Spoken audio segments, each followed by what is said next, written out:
माथ्याला लावून गोविंदा पट्टी थर लावून करतान साऱ्यांची छुट्टी माथ्याला लावून गोविंदा पट्टी थर लावून करतान साऱ्यांची छुट्टी आनंद मनाला झाला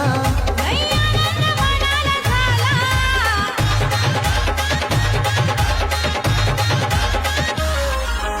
साई शक्ती गोविंदा पथक चेरकली ऐलन दहीहंडी फोडायला